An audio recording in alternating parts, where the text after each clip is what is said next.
todos y bienvenidos a Biología de Tranquis. La semana pasada os estuve hablando de algunos conceptos básicos de biología evolutiva e intenté explicarlos usando una analogía gastronómica, una pizzería localizada en la ciudad siciliana de Cefalù. Aunque creo que esto ayudó, quizá los conceptos quedaron explicados de forma un poco abstracta. Esta semana voy a intentar aterrizarlos un poco y comentar qué implican estos conceptos a la hora de hacernos una visión de cómo funciona la evolución. Es muy recomendable que escuchéis el episodio anterior. Es fundamental para entender la mayor parte de este, pero recapitulemos un poco de todas formas. Cuando se investiga la biología evolutiva de organismos con reproducción sexual, el enfoque principal no se pone en el organismo individual. En vez de eso, se examinan poblaciones, conjuntos de organismos que viven cerca unos de otros y que se reproducen libre y consistentemente entre ellos. Esta situación quiere decir que todas las distintas variantes o alelos de los distintos genes que contiene una población están conectados en un conjunto denominado reserva genética. Cada individuo resultante de una reproducción sexual dentro de esta población llevará pues una muestra de los genes de esta reserva en su dotación genética, a la que llamaremos genotipo. Este genotipo determinará de forma más o menos directa sus características físicas, a las que llamaremos fenotipo. Si este fenotipo tiene más éxito que otros en el medio ambiente en el que está, dejará más descendientes, lo cual significa que habrá más copias de sus alelos en la reserva genética de la población. Esta proporción mayor de algunos alelos significa que la próxima vez que se cree un individuo mezclando genes al azar de la reserva, tendrá más posibilidades de llevar estos alelos, porque se hicieron más abundantes. A medida que pasan las generaciones, entonces, las variedades genéticas que benefician al individuo que las porta irán apareciendo más frecuentemente en la reserva, mientras que las que sean desfavorables irán apareciendo menos. Esta medida de lo que ayuda o perjudica un alelo a un organismo construido por ella se conoce como fitness o eficacia biológica, y es la base que usamos para estudiar la selección natural. Las frecuencias de los distintos alelos en una población pueden cambiar por otras razones, como por ejemplo por mutación, por azar o por influjo de material genético de una población vecina, un macho viajero que inmigra buscando el amor, por ejemplo. A este cambio en las frecuencias alélicas de una población lo conocemos como evolución. La semana pasada intentamos visualizar una población sexualmente conectada como una pizzería ficticia en la que los organismos son pizzas que se cocinan sacando ingredientes al azar de un armario conjunto de ingredientes equivalente a la reserva genética. Las pizzas son servidas a los clientes les ponen nota, y la semana siguiente la cantidad de ingredientes que se compran para el armario depende de la nota conjunta que haya obtenido cada ingrediente para todas las pizzas que lo lleven. Si la piña gusta mucho en general, compraremos más piña, así que la semana que viene habrá más piña en el armario, y la posibilidad de que una pizza montada al azar lleve piña será mayor. En un animalito real, esta misma dinámica podría ocurrir con, por ejemplo, un gen para el color de pelaje con varios alelos, uno que da pelo amarillo, otro blanco y otro marrón. Si el animal vive en un ambiente con muchos depredadores, quizá los que lleven el alelo de pelo marrón tengan algo más de éxito, porque los ayuda a camuflarse. Como consecuencia de este éxito se reproducirán más, y a lo largo de las generaciones este alelo de pelo marrón será más abundante en la reserva genética, así que es más probable que los nuevos animales que vayan naciendo hereden este pelo marrón. Ojo, porque esta no tiene por qué ser una situación estable. Si desaparecen los depredadores y los alelos de pelo amarillo todavía no han desaparecido de la población, quizá empiecen a tener más éxito porque les gustan más a las parejas potenciales, por ejemplo. El contexto lo es todo en la evolución. Y no solo el medioambiental, sino también el genético. La idea de la analogía de las pizzas es que hace fácil centrarnos en los ingredientes, de la misma forma que la biología evolutiva se centra en los genes. Una pizza en nuestra pizzería es un conjunto de ingredientes temporal. Será comida, evaluada por nuestros clientes y desaparecerá. De la misma forma, un organismo está formado gracias a la acción conjunta de genes que viajan juntos temporalmente. Pero este conjunto de genes se deshará cuando el organismo en cuestión lo remezcle con el de otro individuo para crear descendientes nuevos. Los individuos, en resumen, son temporales, y lo que permanece a lo largo de las generaciones son las copias de los genes, que en cada generación se barajan de nuevo y se juntan para formar nuevos individuos que de nuevo tendrán más o menos éxito dependiendo de su fenotipo.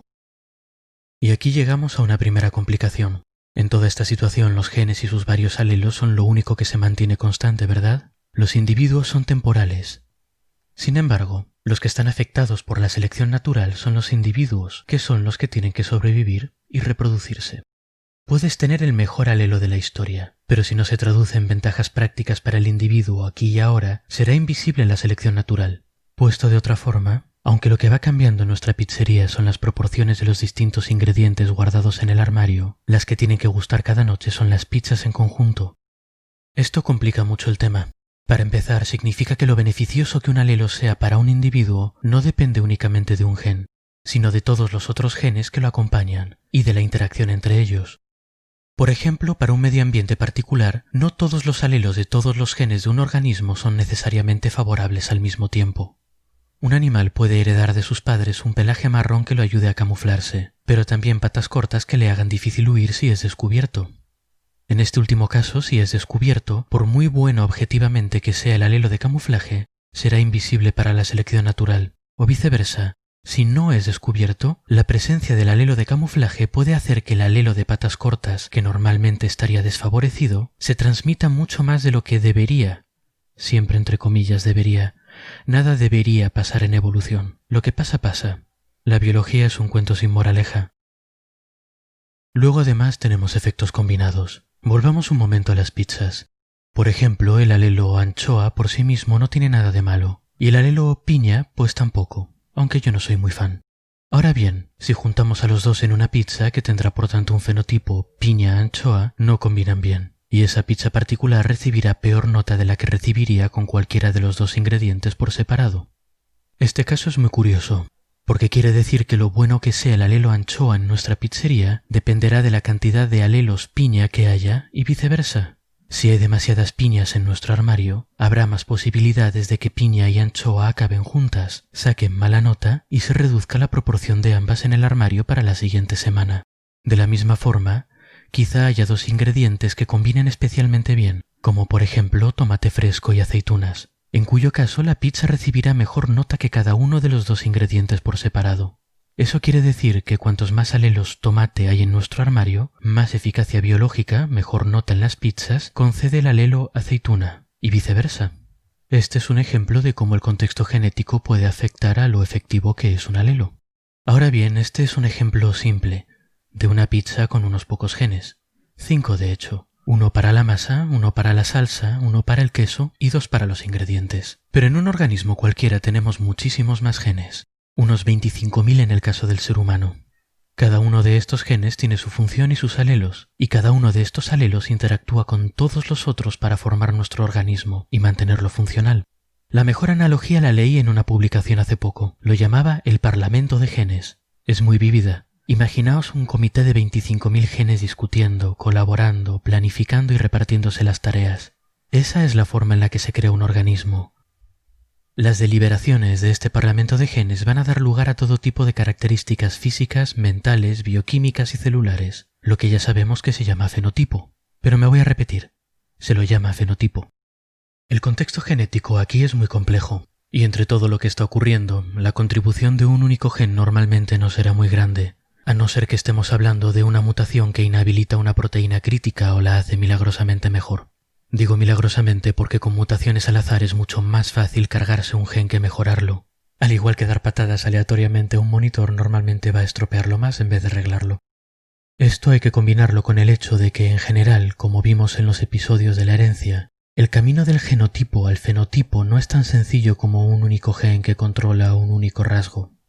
En el caso de las pizzas sí, porque nos hemos inventado un caso sencillo para poder entenderlo.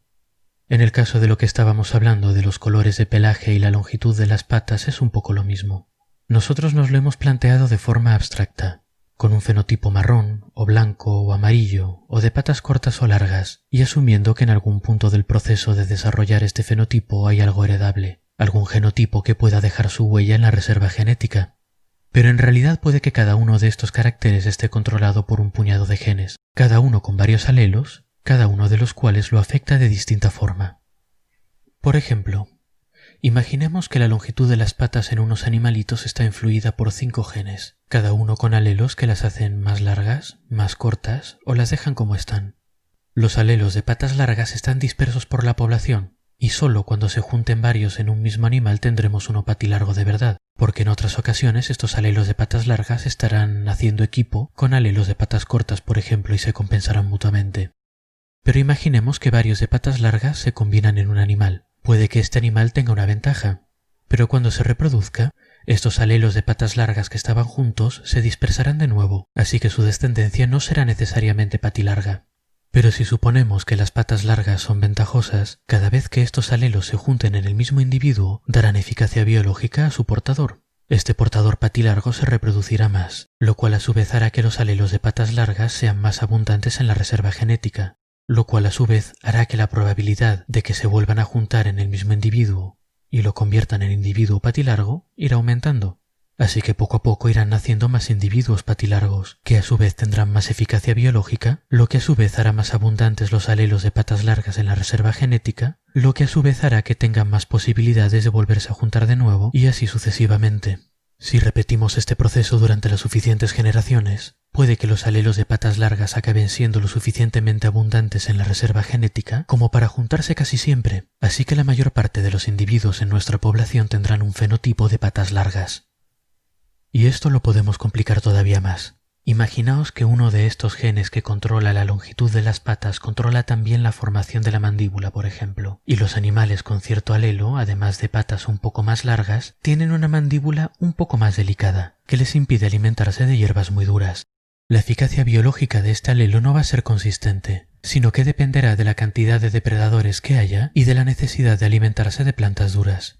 Si hay muchos depredadores y hay muchas plantas blandas, genial, pero si hay pocos depredadores y muchas plantas duras, este alelo de pronto ya no parece tan bueno, ¿verdad?